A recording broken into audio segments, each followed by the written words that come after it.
Hi, I'm Preston Williams, and welcome to another edition of Jazz Talk. Today on our show, we have a very special guest, and I consider this gentleman to be a jazz master.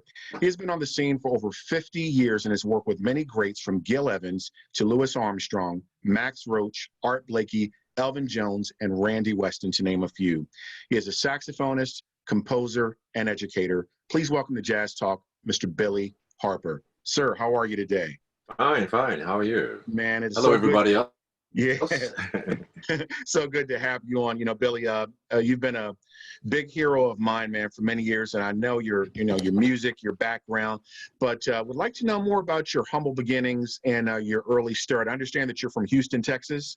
Yes. Yeah. Born there. Born there. Tell me a little bit about your background, your upbringing, man, how you got involved in music. Let's see. I think basically my family was sort of a musical family. You know, I mean, everybody was always in church and Yeah, singing in the choir. And so I was right. singing in the choir too when I was small. Yeah, at Uh, 5 years old, right? oh, yeah. Yeah. And doing solos, you know. They had me on stage doing little solos. You know how little cute kids sing solos. But anyway, yeah. And my uncle was also interested. He came, I think he was in school with Kenny Dorham in I Austin, want, Texas. I wanted to ask you about that. Yeah, I understand that you got a saxophone, for Christmas at age 11 or something like that, Yeah, and yeah. your uncle sort of helped you and everything. Yeah, he said he went to school with the great trumpeter Kenny Dorham. Yeah, man, that's Yeah. fantastic. Yeah, they were in Texas together. Wow. And I think he wanted to play trumpet, but maybe he didn't continue or didn't stop or whatever. But then he passed it on to me, and he had me come over and listen to the jazz records right away when I was small. Wow. Wow. Yeah. So early on, you were pretty much self-taught, right, for a while. Yeah, at the beginning, yeah. Yeah. And And then when I got to school, you know, I had to go through the usual stuff. so didn't you have your first band or something like that at age 14?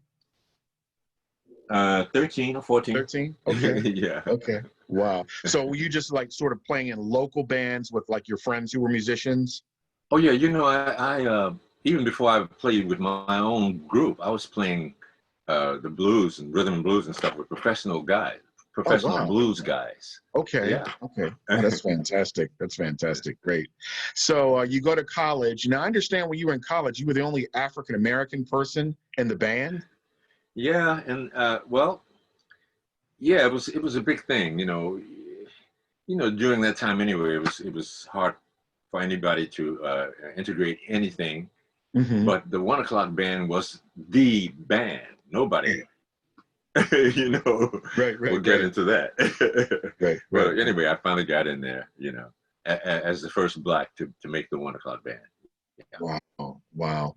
So Billy, who were some of your influences during that time? I guess, coming out of that, I think you, moved to New York in the mid 60s, like 66 or something like that. Who were your influences on the horn? Because obviously there's some Coltrane influence definitely in there, but who were some of your other guys that you were listening to? Well, you know, I was playing professionally sometimes with James Clay. Oh, okay. Clay, yeah. Clay was in Dallas and Wow. the guy, you know. And so I don't think I sounded like him or wanted to sound like him, but some kind of way, you know, his influence got to me, you know, and his expertise. He was very, he was the guy in Texas, I think. Well, no, Mm. there was also Don Wilkerson in Houston. I don't Hmm. know if you heard about Don Wilkerson, who used to play with. Sometimes he'd play with Ray Charles, Okay. but he had his thing, and he had a, a real fast kind of tonguing style. Yeah, I didn't do that, but yeah, he was one of the guys too.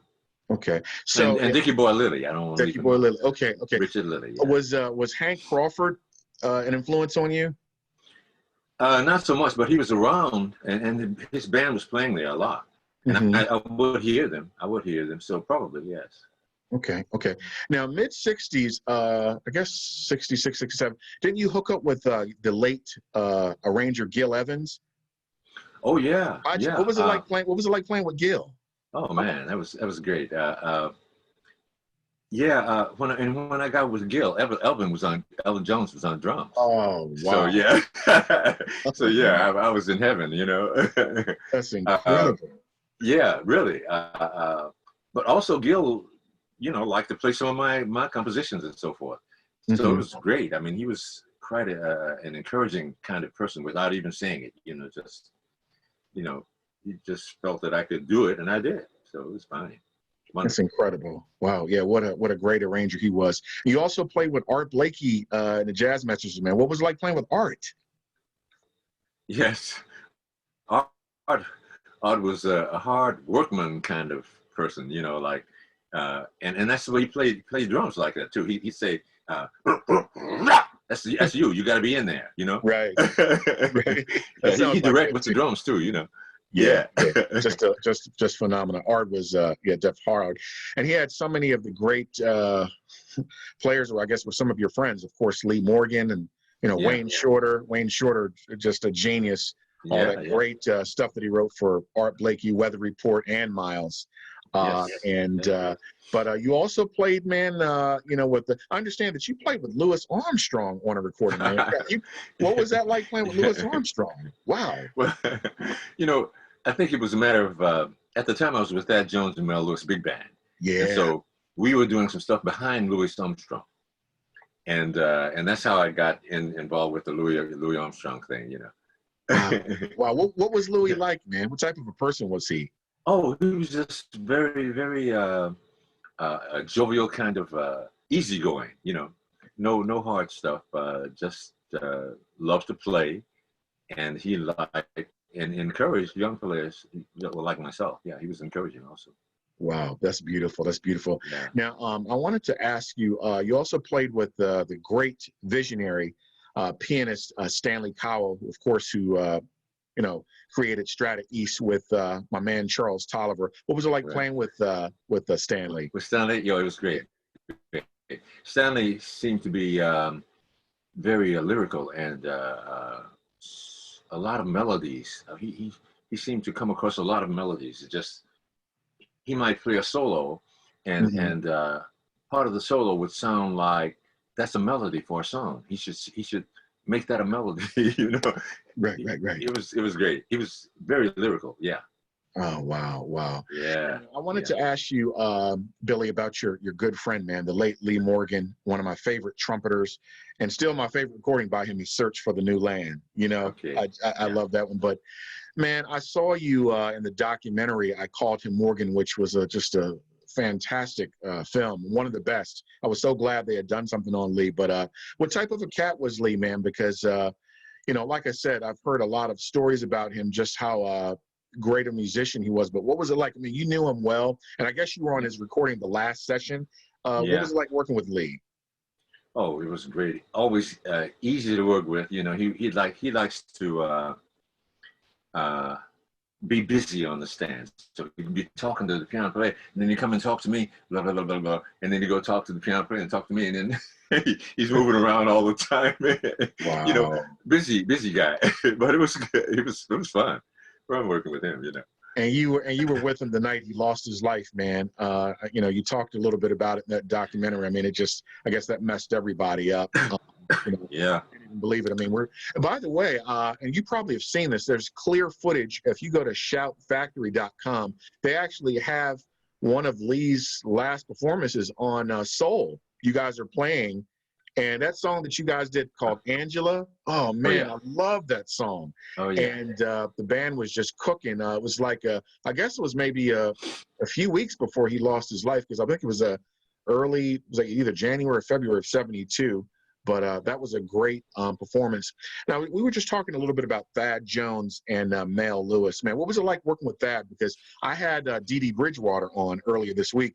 She told me an interesting story. She just says everything that she learned from jazz was basically through Thad. He taught her everything she knew. And what was it like Yeah. working with Thad, man? Oh, it was great. That was a jovial, like I said, a jovial kind of person, and he was not. I mean, he didn't seem as serious as Hank. You know, the three brothers, Hank, Thad, and Yeah, Elvin, right. and he was not as loose as Elvin. Uh, Yeah, he was like the in between brother. So that was his personality. Also, he was like in between. He could be serious and do. He wanted to get things done, but he was not overly free and you know. But he had a sense of humor, and he was great to be around. That Yeah, was good. yeah, yeah. Billy, I wanted to ask you about a special recording, probably my all-time favorite by you. You did in '73. Is it Capra Black? Capra Pepper Black. Black.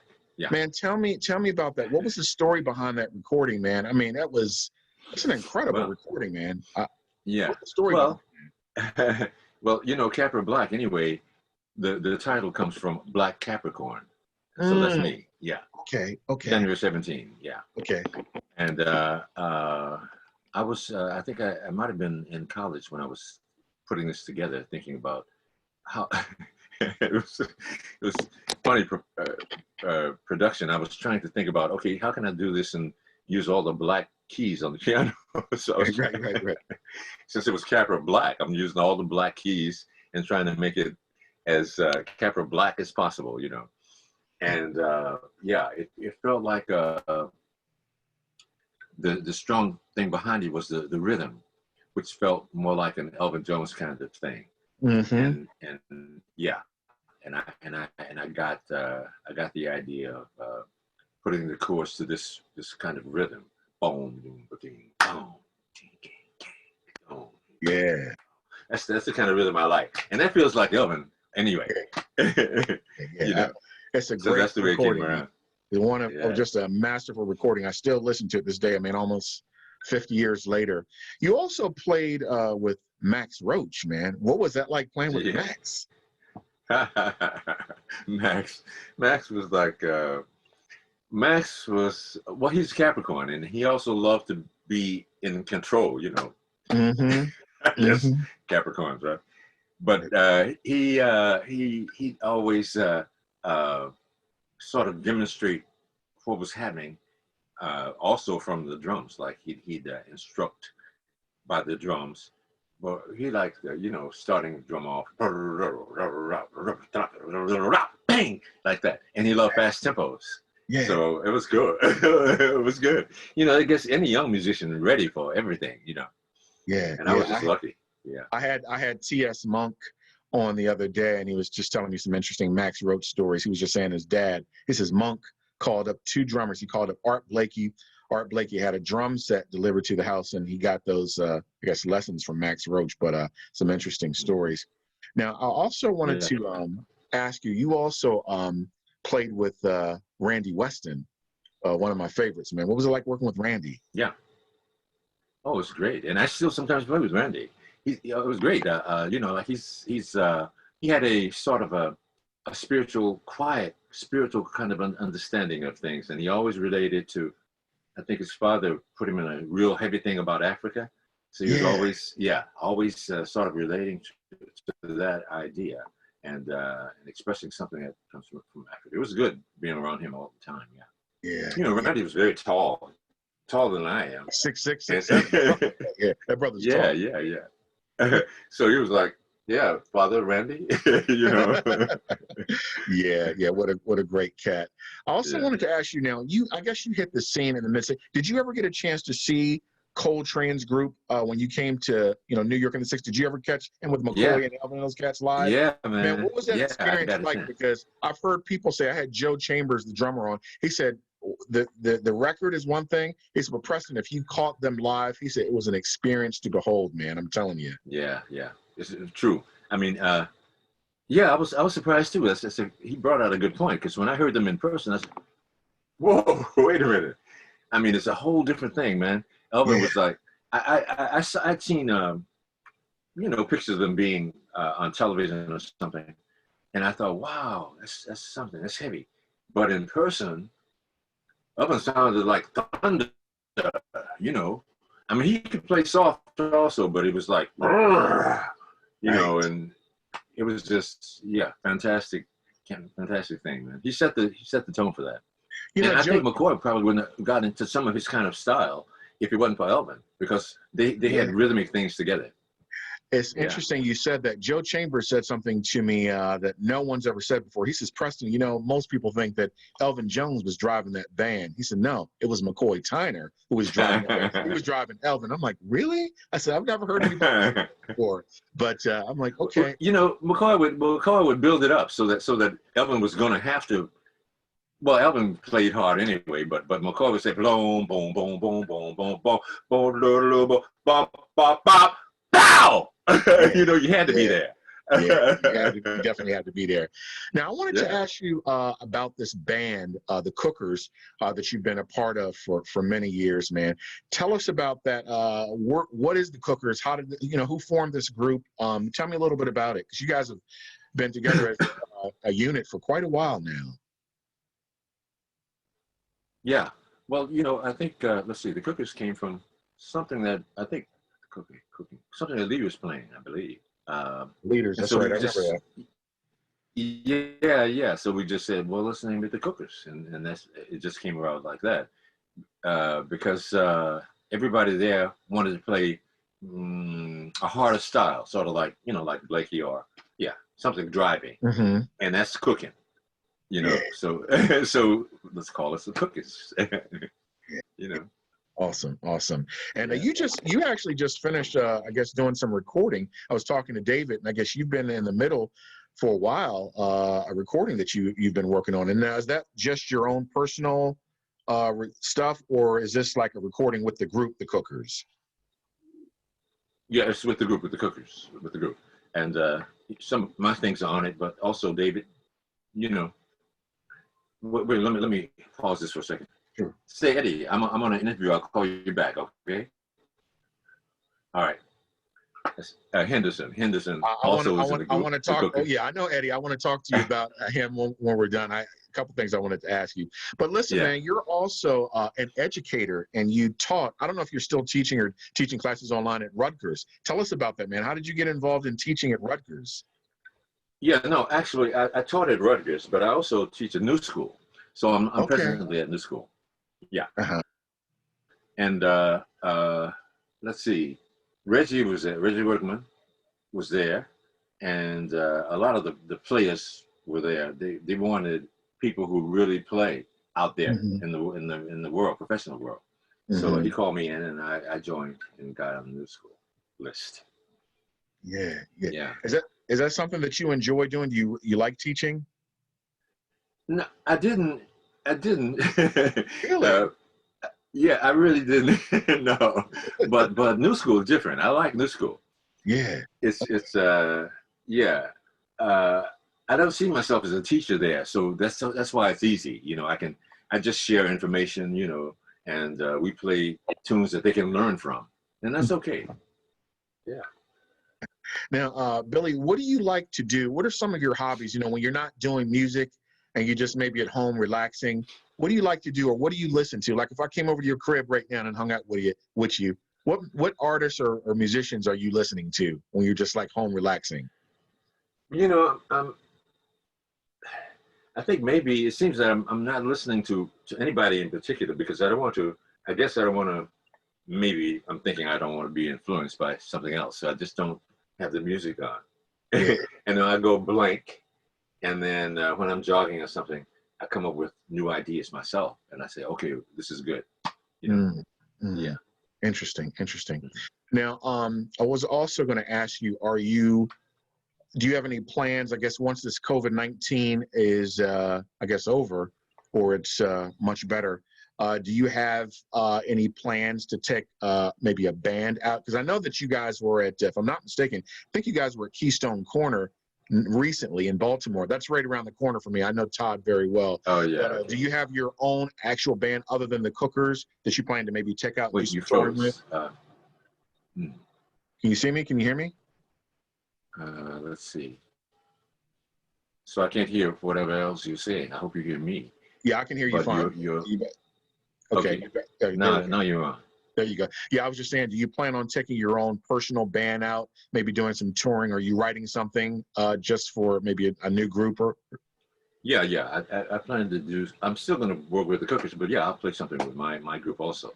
Mhm. We have a lot of information and news things that are not even played yet. So yeah, I'd like to do that. Cool, cool. Who would you say your biggest influence has been in music?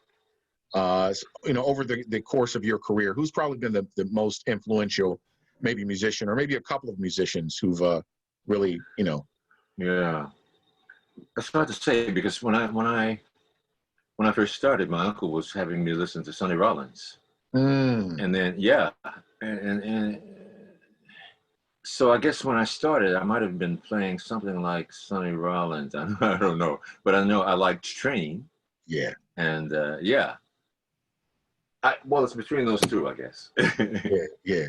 I was talking to who was that I had on? We were talking about some recordings. I think it was Joe Chambers. No, excuse me, it was Charles Tolliver. We were talking about recordings. I said, hey man, if you were stranded on a desert island and you could only have one recording, I said, what would it be? He said, man, John Coltrane of Love Supreme. He said, that's the ultimate. I said, really? I said, what is it about that recording? And everybody cites that recording is just very, very important to them as far as their musical, sense. Yeah. That recording is just so special. But did you ever get a chance to meet Coltrane or ever talk to him? Yeah. You did? I did. Yeah. Wow, man. Yeah, it was my big day, man. And he was so nice. I mean, I didn't think he was going to be snooty, but I thought he'd be a little standoffish. But he wasn't. He was just like we met 2 months ago or something. Wow. But very kind and easygoing. Very nice. I heard a lot of good stuff about him. Did you ever get a chance to catch Monk play at Thelonious? Yep. Oh, wow, man. I hate you, man. You got a chance to see like these masters. I would have killed to be able to catch a lot of these cats, man. Oh, yeah. Then, Listen. Wow. Well, Wow. A lot of the guys call him Melodious Thunk. You've heard that? I never heard that before, man. Heard that. Wow. Melodious Thunk. Yeah, just genius. And another cat that I really liked a lot too. I don't know if you ever saw him, was Bud Powell. No, I didn't get to see him, but yeah, I like Bud too. Bud's very, very interesting. Now, something else that I wanted to ask you, in regard to playing and writing, as a composer, I'm just curious, because I ask musicians this sometimes. When you are composing and writing something, do you sort of like have a theme, or is there something maybe that you're reading or working on, and you says, you know what, I have an idea to say. You cut out something. When you said when you're writing something, and then it stopped. Oh, okay. Am I back yet? Oh, it's frozen. I don't know if I'm. Yeah, it sounds like we may have a connection problem. Well, when you said "am I back," I heard that, but then you got out. Okay. Yeah, I was asking. Okay, I hear you. As far as composing, Billy, when you go about working on a project, I was just interested in knowing more about your process.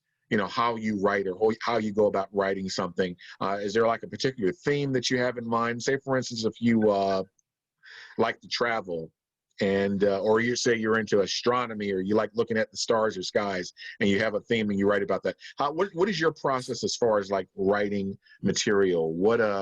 I'm just curious how you go about it. Yeah, well, the strongest and the main way is that it just comes to me. It just comes to me. Something comes, and then I might not be thinking about music at the time, but it comes, and then if it sounds so special, I just write it down so I can remember, and come back to it later and develop it. That's the first and strongest way. But sometimes I sit down and try to think about composing something. Yeah. When I do that, it's usually based on some kind of rhythm, like drums, with the drums, because I write a lot of things from the drums, because of the rhythm. Yeah. And that's the way I come about it. Capra Black, let's see, bang, bang. That was from drum kind of feeling also. Yeah. Interesting. Now, speaking of Elvin again, we were just talking about him. You had a chance to work with him for a little bit, for like, I guess, a little while. Man, what was that experience like? Because I'm sure, everybody talks about Elvin Jones. Every drummer I've had on my show, Elvin's. I just had Peter Erskine on yesterday. It's about Elvin. Everybody wants to talk about Elvin. But what was it about him that really you know, I guess got you? Because I'm sure you learned a lot from him, but what was it about Elvin's playing that I guess everybody just talks about it? What is it about Elvin Jones' drumming that just people attention, man? I think it has to do with Elvin's natural projection. Elvin, I don't know. Well, I can try to compare. Elvin seems more like a natural animal. You know what I mean? Yeah, Max yeah. seemed more like Max seemed more like a scholar. And yeah, a scholar and a master. Elvin was just, rah, you know. Right. Yeah. Wow. Yeah, and he played naturally that way, you know. Yeah. Did you ever get a chance to work with Tony Williams?